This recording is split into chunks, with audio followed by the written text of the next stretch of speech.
Ulit-ulitin ko, uulit-ulitin natin. Peke, ang video. Paulit-ulit po ulit. Hair follicle test po ulit. Yun po yung ilan Sa kanyang pananaw na may political persecution. Ito malamang ay ang pagtatago niya ng kanyang maaaring liability at ang kanyang pagsama-sama sa mga Duterte ay ginagawa niyang panangga para ipatunayan na mayroong political persecution. Pero kahit ang kanyang dating naging kaalyado ay hindi naniniwala sa kanyang mga tinuran. At patungkol sa nag-aaksaya ng oras, ang paghahanap ng isang fugitive ay hindi pag-aaksaya ng oras. Kung siya ay concerned sa pondo ng bayan, dapat noong pang 2016.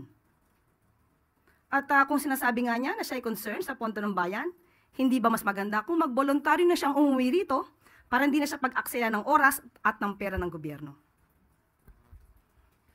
Follow-up, Tristan Nadalo, Newswatch. Okay, on a different topic. Tristan, Newswatch Plus. Yusek, morning po. Yung dun lang po sa reconciliation na nabanggit ni Pangulong Bongbong Marcos sa kanyang podcast.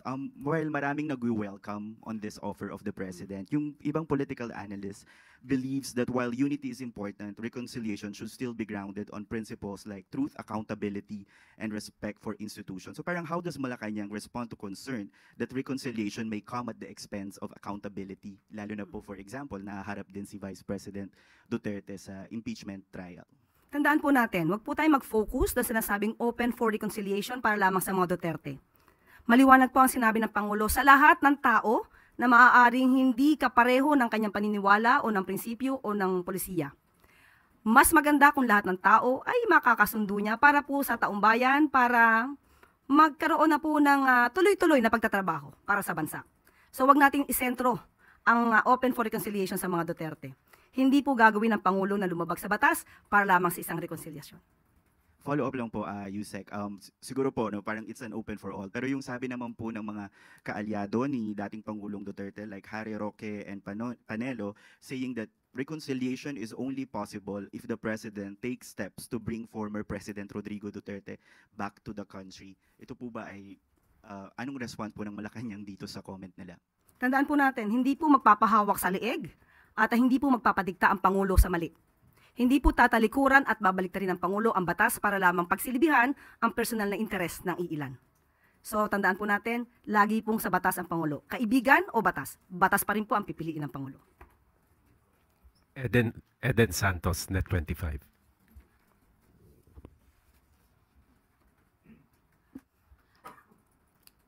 Kahit din po na nabanggit nila, Yusek, good morning po.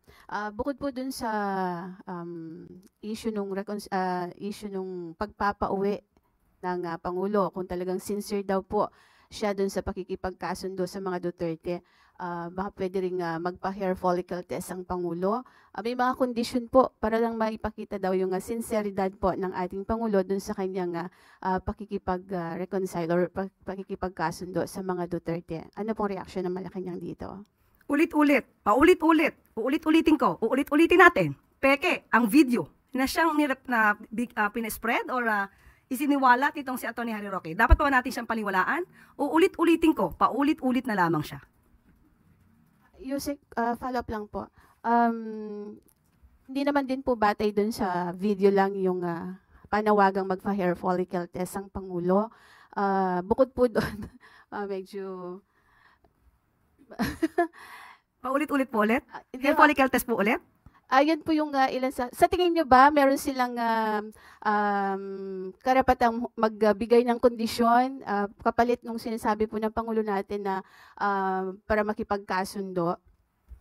Ang pakikipagkasundo po ay para sa taumbayan, hindi para sa personal na interes ng iba.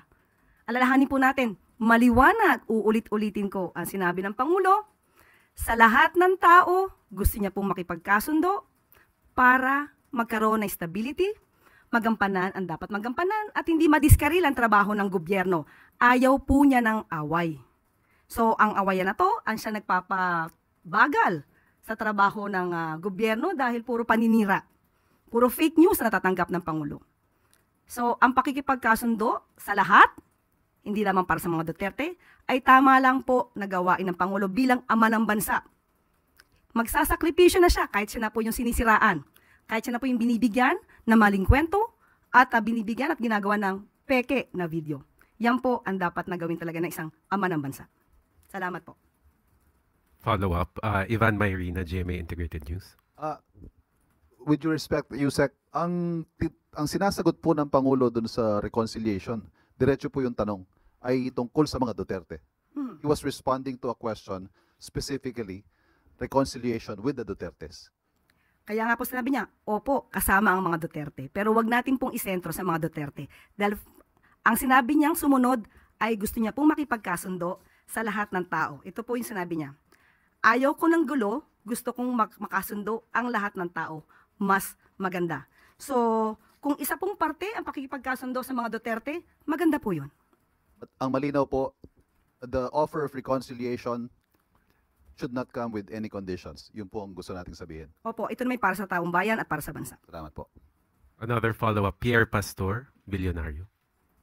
Hi, Yusek. Dun sa reconciliation and ayaw ng politika, clarify lang po, hindi po ba ipapakita ng Pangulo na hahabulin niya o pananagutin kung nagkasalaman? Nagsisimula. Yes, Okay, kasi sige po. medyo meron pong na makikipagbati ba at may ayaw ng politika kung talaga namang nagkasala. Dapat po ba, hindi po ba dapat ipakita ng Pangulo na hahabulin niya ang mga nagkasala? Nung sinabi at tinanong siya kung open siya for reconciliation, wala pong nabanggit na hindi niya ipapatupad ng batas. Wala pong nabanggit na magpapatawad siya kung may nagkasala. So ang reconciliation lamang po ay para hindi na magkaroon ng gulo. At para magkaroon nga po ng stability at matupad niya ang kanyang mga pangako sa bayan. Thank you.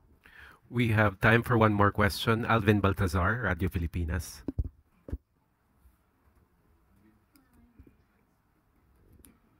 Yusek, on other matters naman. May latest ba sa OWA after ng pagkakatanggal kay Mr. Arnel Ignacio? Is there any development sa agency? Opo, sinabi po natin na si former OWA Administrator Arnel Ignacio, hindi po siya nag-resign, siya po ay tinanggal. Dahil sa mga anomalyang nabanggit na po ito ni Secretary Hans Kakdak.